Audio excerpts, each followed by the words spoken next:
Assalamu alaikum and good morning. Thank you for joining us. Foreign Minister Jalil Abbas Jirani is in Bishkek today, where he is leading the Pakistan delegation at the SCO Council of Heads of Government meeting.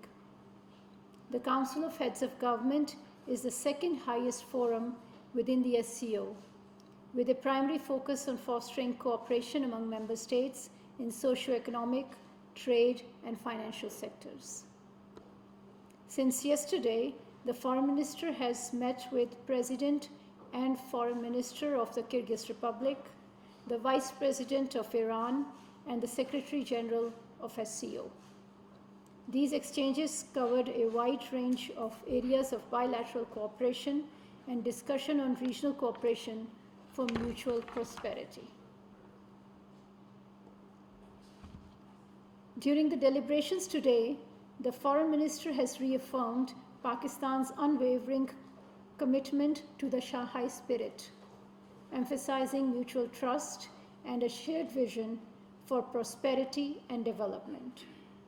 He outlined Pakistan's perspective on transport and regional connectivity and regional cooperation in youth empowerment, poverty alleviation, climate change, and disaster relief.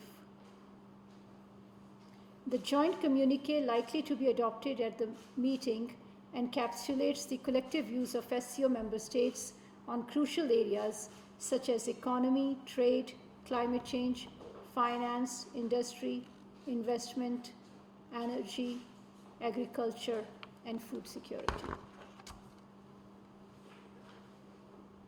At the conclusion of today's meeting, Pakistan will assume the chair of the Council of Heads of Government. Our work as the chair, starting today until autumn 2024, will be driven by our steadfast dedication to the SCO Charter and efforts for collective prosperity and development.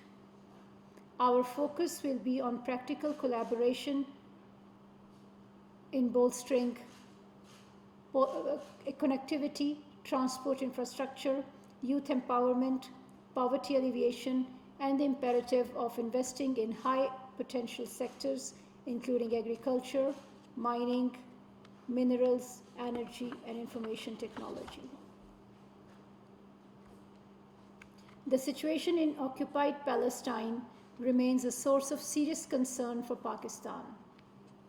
Pakistan reiterates its full and unequivocal support for our Palestinian brothers and sisters in Gaza who are at the receiving end of an inhumane campaign of collective punishment by the Israeli occupation forces. We mourn the over 6,500 civilians killed in Gaza, including 2,700 children as a result of Israel's relentless and indiscriminate bombardment. We commend the services of doctors, paramedics, and first responders who continue to serve their fellow human beings despite the challenging circumstances and personal hardship.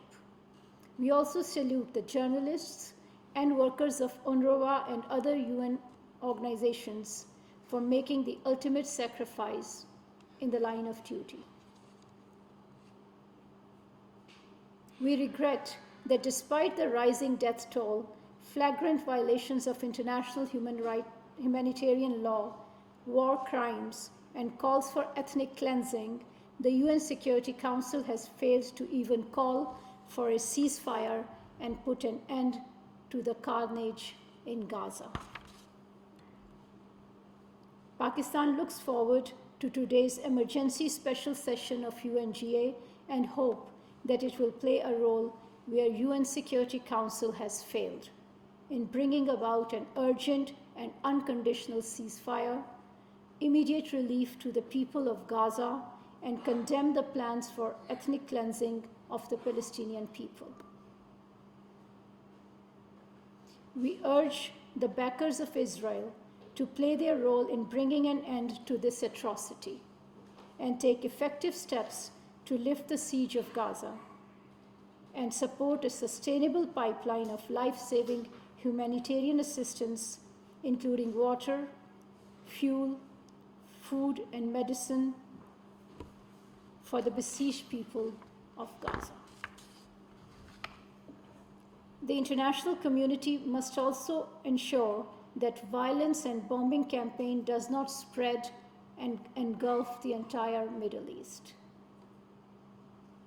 Pakistan believes that the durable peace in the Middle East will emerge from a two-state solution and from the creation of a secure, viable, contiguous, and sovereign state of Palestine on the basis of pre-1967 borders with Al-Quds al-Sharif as its capital.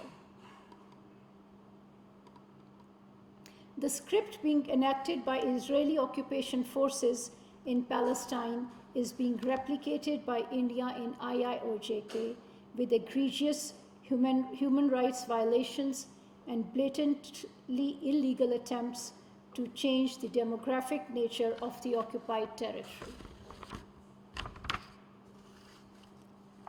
Like the Palestinian people, the people of Jammu and Kashmir continue to wait for UN Security Council to ensure implementation of its own resolutions that recognize their right of self-determination. Rooted in the colonial past, the Jammu and Kashmir dispute, like the Palestine question, has been on the UN Security Council agenda for over 7 decades. Tomorrow is the 76th anniversary of a dark day in the history of South Asia, when on 27th of October 1947, the Indian occupation forces landed in Jammu and Kashmir, thus beginning a dark chapter in the lives of the Kashmiri people. The people of Kashmir will never accept and have never accepted the illegal occupation of their land, nor the systematic campaign by India to suppress them by force and to turn them into a disempowered minority in their own land.